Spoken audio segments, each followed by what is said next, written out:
What if Thor wasn't just a cool idea, but a character your table would never forget?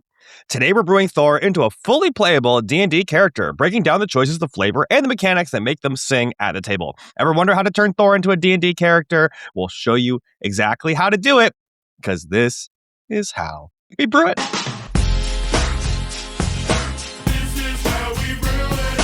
Homebrew is where the heart is. It's where dungeon masters, dice goblins, and beautiful chaos gremlins come together to turn sparks into legends. So how do you take an idea, a class, twist, a black story hook, a wild mechanic, and turn it into something that actually works at the table? It's simple. We brew it. What? We brew it. Do it. Brew it.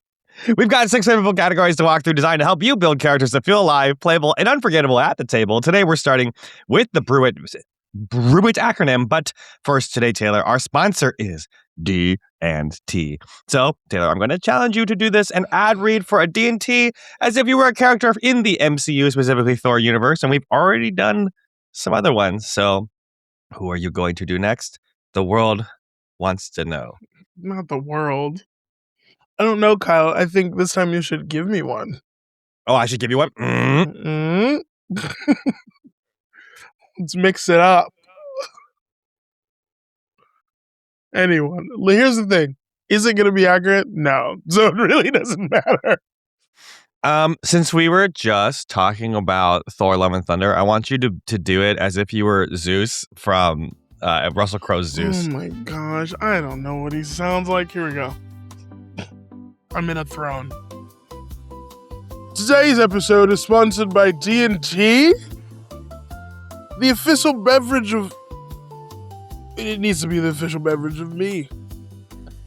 Look, every campaign has that moment, I guess, where the rogue is monologuing or somebody's asking you for favor or your son Hercules just isn't around. And listen, somehow I'm sure that makes your brain left in another world that probably doesn't need to be a part of Thor. However, that's where D&D comes in. Their blends are basically concentrated tabletop survival juice. Warm, flavorful, calming, and powerful enough to surpass even mead in the Great Hall of the Gods. So, there's apparently a code here. Use code TSP for 15% off. That's a good percentage. And support the show. Supporting the show like you praise and worship thee.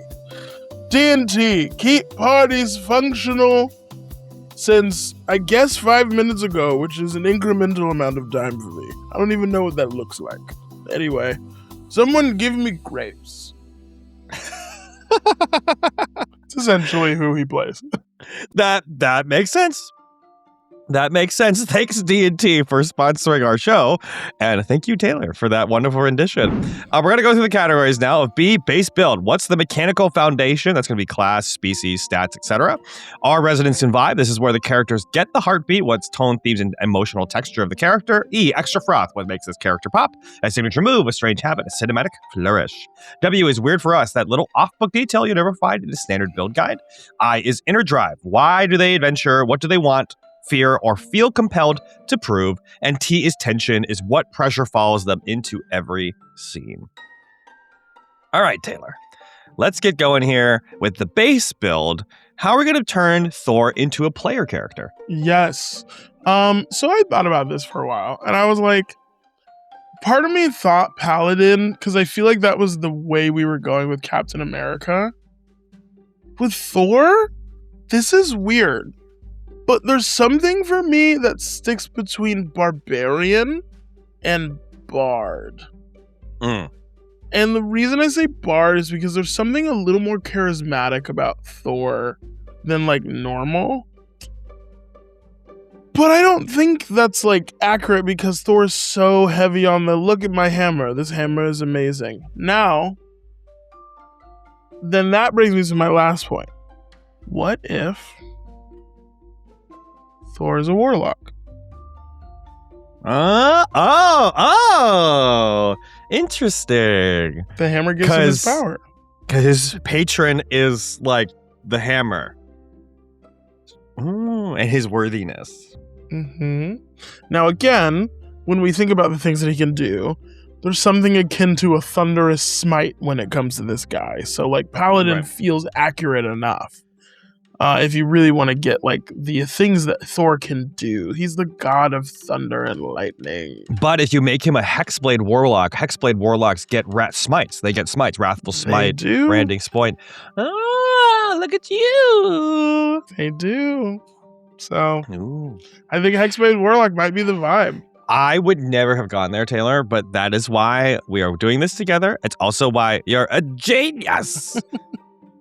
Okay, but yes. Okay, cool. Wow. That is such a cool idea. You're right. Because especially when we do this, like, it's even somewhat interesting. For example, if the very beginning of when Thor is running around at the very beginning of the campaign, he doesn't even have his warlock status. He's just a regular guy.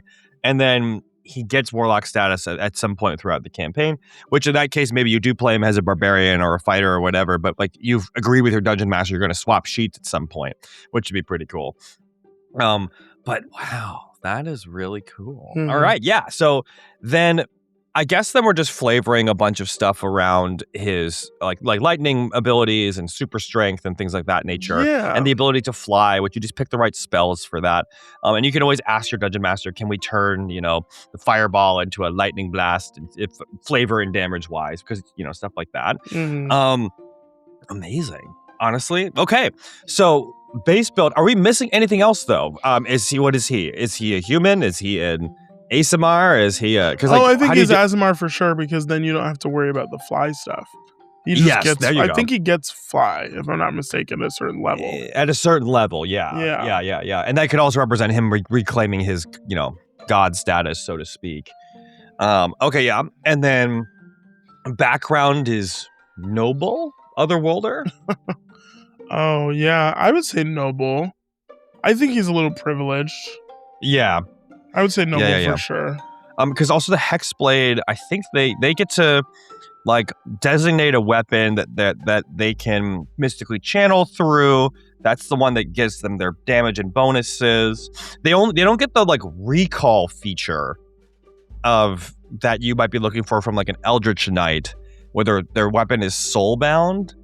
Because that's another pretty key feature here, but you could always just steal returning weapon from Artificer and just give that to your character. Again, talk to your DM. But you gotta talk to your DM, or just ask if your DM can make it so that your weapon is soulbound, and that's usually most dungeon it doesn't really do a ton mechanically to like ruin someone's game. So interesting. Okay, I mean that was really fast. That's pretty quick. Like I mean, to be fair, right? Like the other time we've done the character focus, like we've done a villain of Skeletor, we've done the Iron Man one. Iron Man was much more complicated. Like how do we accomplish this fancy task? Thor, once again, is relatively simple. So that's cool and easy. Okay, let's move on to the next category then. So we now have a warlock whose patron is their hammer, and they do lightning spells and stuff. But our resonance and vibe, that is, what's the character's heartbeat? How do we get a tomes, themes, and emotional journey, and emotional texture? I don't know. This is actually a good question, because I feel like a lot of heroes have like a pretty central, like, this is why I do what I do. I feel like Thor is he's privileged. He is the poster child or poster hero, as you can say, for superhero nepotism. Like, it's Homeboy gets his powers because he's the son of Odin. Like, he didn't have to fight for that. Right. He was considered worthy in big quotes, but never had to do anything to be deemed worthy. Like, it's until like later movies, right? Or later parts of his story where he loses his powers. So I would say the heartbeat of him depends on what Thor you're playing. Are we playing post-losing powers? Are we playing pre-losing powers? Pre-losing powers, I would say the heartbeat of this guy is, the resonance and vibe is very like stubborn, ignorant, like grew up under a rock kind of god who doesn't know a lot about the outside world. Post-losing powers, I think, the heartbeat of this character is redemption arc of discovering what worthiness means, what it means to be a hero. So I think it just depends on which Thor you play, truly. So I would say that from a larger picture narrative structure, right? Like even when you read the comic books and other things of that nature, one of the fun parts of Thor, and this is true for other characters, like this is like if you like Teen Titans, Starfire is like this. If you watch a bunch of shows where there's an alien character or like a robot or a character from another country or world, it always shows up as this character is the foreigner or the outsider not in like some negative way. It's just literally like, oh, like they don't have the same customs and they think a little differently. So again, like the famous scene of Thor just smashing the mug and saying, I want another, right? Like is just, he would do that in Asgard because it's like, cool, I guess that he has servants to clean that up, or like that's just sort of what Asgardians do. They smash mugs when they like something, or they smash mugs when they're angry. But human beings are like, what are you doing, right? So I think that's an essential part of the vibe, is being that otherworldly cultural entity, right? Which you're covering. But I think that's the most essential part from like the vibes. And also like the big gregarious, like, aha, I am here to help, like the big, like noble thing of like old school sort of hero who is sort of out of place in the world that you're going to be in, right? And however that is handled depends on the comic book run, because different runs of Thor have, like his naivete is used in various ways. Some of it's like, oh, this is a good thing. He's an old hero who has the old school values, and we're losing those values in our modern era. And there's the other option of like, no, like this guy's operating like an old school way and he needs to kind of get with the times, right? And you can kind of play with both. I would say, Taylor, just to challenge you based on what you said, what do you think is the most interesting version of the story that you would propose to a dungeon master? AKA, if we flip that question, if a player was like, I want to play a character who's inspired by Thor, here's my backstory idea and here's where I want to start with Thor. I want to kind of go through an arc like this. Where would you be like the most excited to receive the starting point for that player? Does that make sense? Yeah, no, it does make sense. I think what's more interesting is him. That's actually a harder question than I thought, because if we're thinking about Thor as like the fish out of water, foreign, like alien character, it's more interesting that he starts thinking he knows everything from a place of ignorance than a place of being powerless and having to build back up. It's more interesting that he shows up with everything, thinking he knows everything, and then realizing the world is not what he thought it was.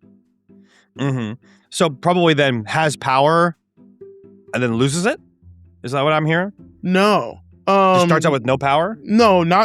I'm saying starts out with all the powers, and the journey has nothing to do with the power. The journey has everything to do with how he fits into the world he is in. Mm-hmm. So just being fish out of water. And just being a nepo baby. But daddy's not here to save you now, so. Yeah. Okay, cool. So then let's say we go from that then. Do we feel like we covered our resonance and vibe? Yeah.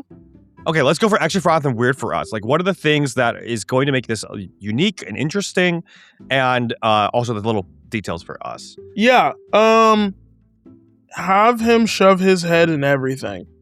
Like, it literally make him the I don't want to say like pet of the group, but like he's the guy you have to watch out for.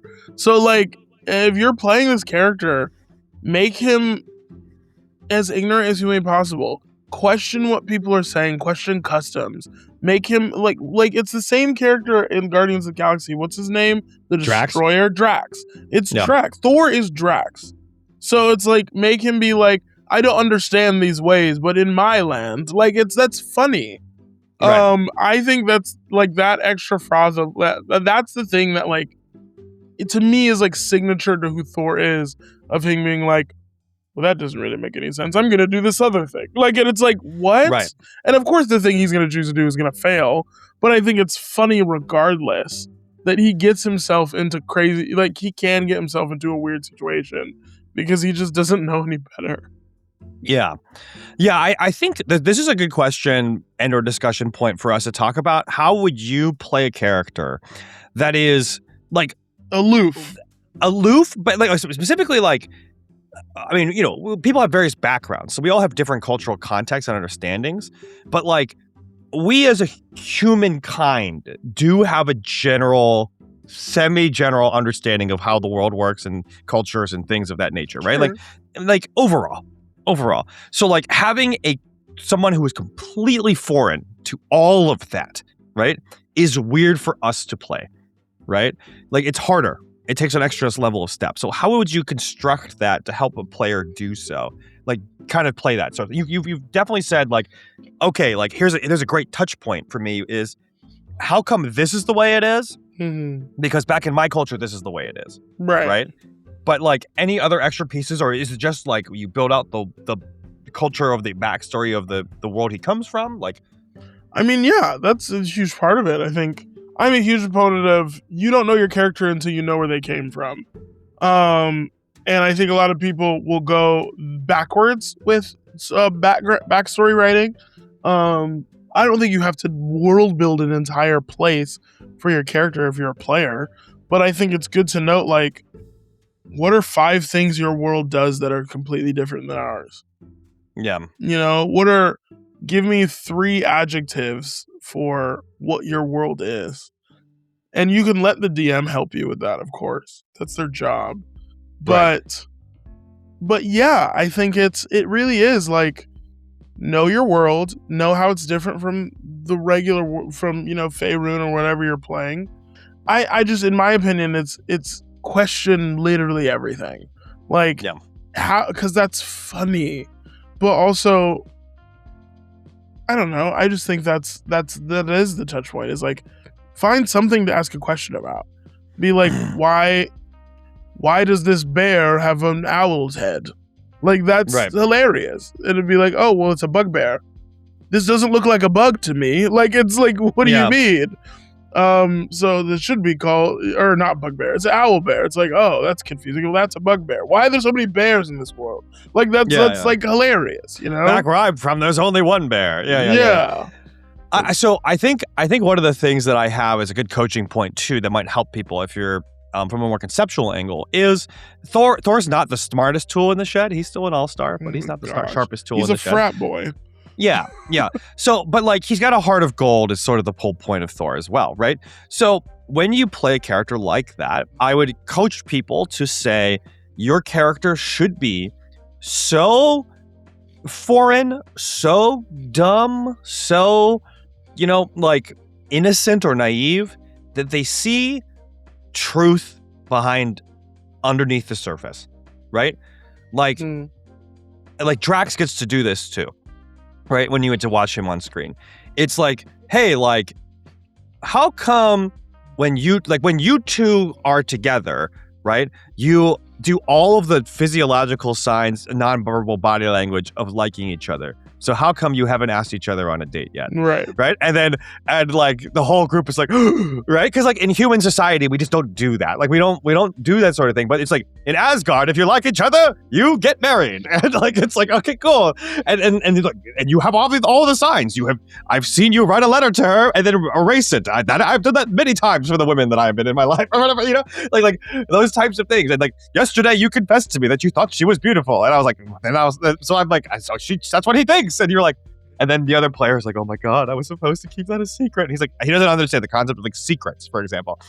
That's like an obvious answer here, right? Like those types of things where he's just like so naive to the ways of the world that he ends up doing things that are true. He ends up saying things that are true and like pointing things out again. Like, and of course the owlbear bugbear thing is also a good one too, right? Like those are funny little observations that he's just like totally foreign to. But again, also like, you know, the villain has this grandiose speech about like, you know, how like it's worth the cost to kill these people.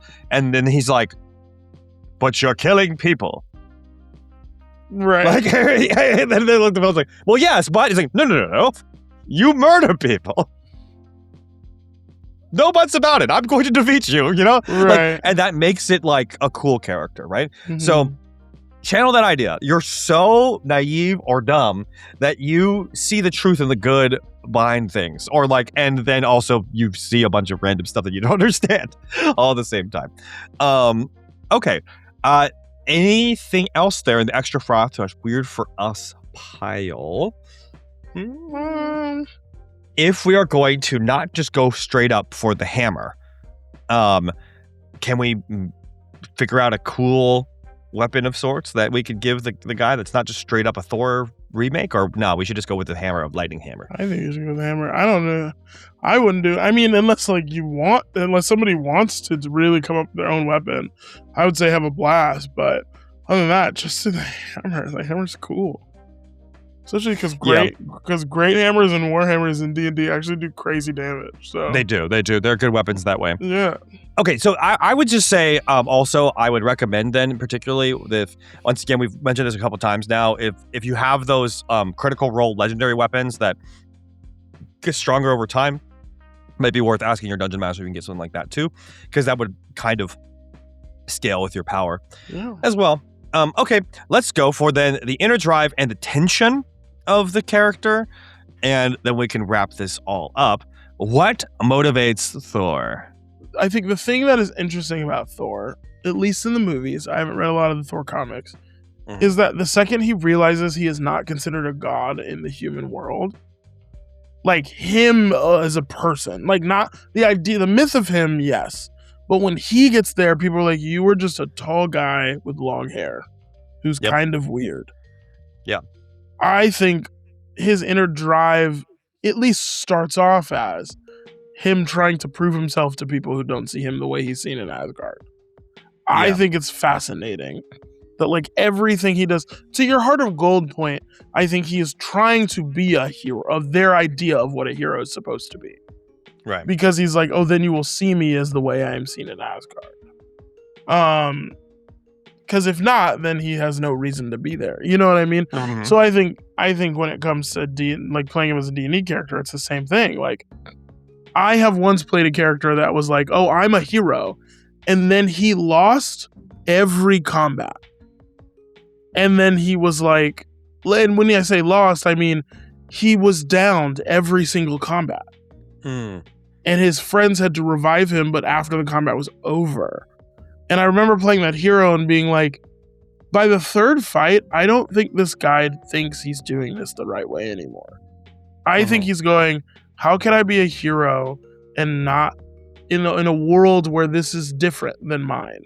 Where like I was a hero back then because monsters were easier and now they're harder. Right. So I have to think about this a different way. And almost fully change classes from Paladin to something else. Like I was like, I think this character would give up being a Paladin. But like, so that's why I'm like, for Thor, I think it's the same thing, at least in my experience, that he's just trying to prove himself. That really like actually gets me excited to play a character of this kind. I wrote it down as wants to be seen in this world as he was in his past world and culture, right? And whatever that means, huge, like really interesting drive. And I guess we kind of lose that past Thor 1 because everything else is just like we don't get it. We don't really get it back until he loses his powers. Yeah, and then it's like, oh, what does it mean to be a hero? Like then so that's why I was like, at first I thought that was interesting, but I'm like, no, it's still like it's the same thing when he has his powers. It's just a different context. Versus now that people see him as a hero, when he loses his powers, it's like, do I see myself as a hero? It becomes an internal thing, you know? Yeah. I do think that's a great boiling down of what makes him interesting in general as a character, because I also in general don't find Thor that interesting, but that is a particularly interesting storyline, which we could make a very, very interesting in the context of the world and characters. Like I remember in one of my favorite games ever, Mass Effect 3, there's a character who was a hero and like rebel against like the giant doomsday force like millennia ago, and he gets cryo-freezed and then waking up like a millennia later, and the same problem is happening again. And he's like, what do I do given that this is the context of where I am? And he's an interesting character to talk to, like overall, of like him trying to reconcile like how things work, how things should work, like the fact that all of his efforts failed in the past. and like wondering if all of his efforts will succeed here. Like, very interesting thing to go about, and that reminds me of that too. Yeah. Really big fan of that. So then I guess the tension when he walks into every scene, would you say the tension is, can he prove he's a hero to everyone in the room? Yeah, I think so. I think it's not just everyone in the room, but also NPCs. But yeah, for the most part, especially if you're playing with a party, there's gonna be one person who thinks you're horrible at what you do. So yeah, I think the pressure that follows him is like, I wouldn't be surprised if the way you're gonna play Thor is that you always ask your team how they feel about you. Yeah. Like, just be upfront about that. Be like, Yeah. Do you how think do we feel about each other today? Yeah, like, did I do a good job in that fight? And it's like, dude, you went unconscious for like 3 rounds. Yes, but like, still, exactly. Yes. Did I do good? Yeah, and he's like, what would you do to not go unconscious? Like, it's like, what does that look like? You know? Yeah, I think that's that would make pressure. it. Yeah, like that does make him endearing too. Of like every single time, like he's fighting a bunch. No matter how he did, he always asks for feedback. Like, how did I do? What did you think? You know, he's on a date. He's like, hey, how are you feeling about this date right now? I know it's only been 5 minutes. Exactly, and I think like. Oh, we're becoming better friends. We're sitting down to watch the game, man. Like, yeah, it's not the game hasn't even started yet. But yes, we've been hanging out together as friends, as you said. Are we better friends now? Right. I'd also say like, even like the pressure. Give him society's view of how they see him. Also, like, show us news channel. Like, show the character news feeds of like, oh, and this hero did blank. Show us like, how does the society, how does the world see him in media, you know? That's like a good pressure point, in my opinion. Yeah, I mean, even as we're talking about this, like, and almost in some ways, I would want to try and channel your inner, like, golden retriever kind of vibes, because, I mean, and also golden retriever as opposed to just like some other, like a black lab, because, you know, Thor's got blonde hair. But, like, the golden retriever vibes of, like, being right up there and being like, hey, I love you. Are you, like, do you love me? And it's like, I just pet you 15 seconds ago. And you're, but it's like, yeah, but still, it's 15 seconds from now. Right. Like, okay, great. I know, I still love you. Right. And like, great, I love you too. And it's like, that's like how the golden retriever energy is. I think that's kind of what we're looking for here. Okay. Let's just do the recap then. For making Thor a character, we're going to give this is the most interesting part, honestly. Again, is Thor is going to be a warlock whose patron is the hammer / patron is perhaps on the big scale is like the gods from the other world, but it's represented in his hammer. And he's an Asamar he'll eventually get to fly, and he's got a noble background. We can even ask the dungeon master to soulbind the weapon to it, so that to yourself, so you can return it, or the returning weapon from the artist for just kind of steal that for the sake of Thor. For Residence and Vibe, we really want to make sure he's a fish out of water. He's an alien character who doesn't understand the world he's in because he's from another culture. So work with your GM to build out the culture of the character. Like, what are the 5 things that are different from our normal world and culture to this character's world and culture? And helpful tips to play that is always find something to ask a question about. Be so naive or so dumb that you see the truth behind things in a really cool and endearing way. And the inner drive is wants to be seen in the world as he was in his past world and culture. Can he prove that he's a hero to the peoples and NPCs around every day? That's his tension. And we should encourage our DM and ask our DM to help us show and give us feedback about how our character is seen, not just on like a small scale of the people around, but in the world itself, because again, that connects to our inner drive and tension. Side note, Dungeon Masters, if you have some really cool opportunities to talk to players about their inner drives and their tension, make sure to bring it up in the campaign all the time. You should be asking the question in the first place, and then having the world reflect that so that we get that narrative oomph in the story itself. All right, Taylor, any final thoughts as we talked about making Thor into a player character? Yeah, have him get his heart broken a bunch. Yeah. Like, in a funny way. But I mean, guys gotta hit on a bunch of girls and a bunch of like women in the world that you're playing in, and just have them all turn them down, because that's hilarious. Oh, Thor, no. Yeah, he'll get over it. He'll get over it. But yes. Like we, part of the fun will have him failing to be the hero, and that is the fun part for sure. Like there's, I think in Thor 1, there's the scene where he's running around and he just gets like puny human, you cannot, and then he just gets tased and he's knocked out. Yeah, it's hilarious. Yeah. Okay. Well, if you like this video and you are going to make Thor into your player character, please let us know in the comments. But also, if you like this video, you can like and subscribe for more content like this. This is how we brew it. Jurassic Park, How to Train Your Dragon, The Princess Bride, Inception, Matrix, Mad Max, Fury Road, John Wick, Ghostbusters, Pokemon, Hunger Games, 28 days later. Hey there, just want to shout out to our patrons. Thanks so much for subscribing on Patreon and supporting the show. Thanks to Count Bubba, Fizz, Fedorva Will, Richard, Varner Jr., and Who's Scruffy Looking.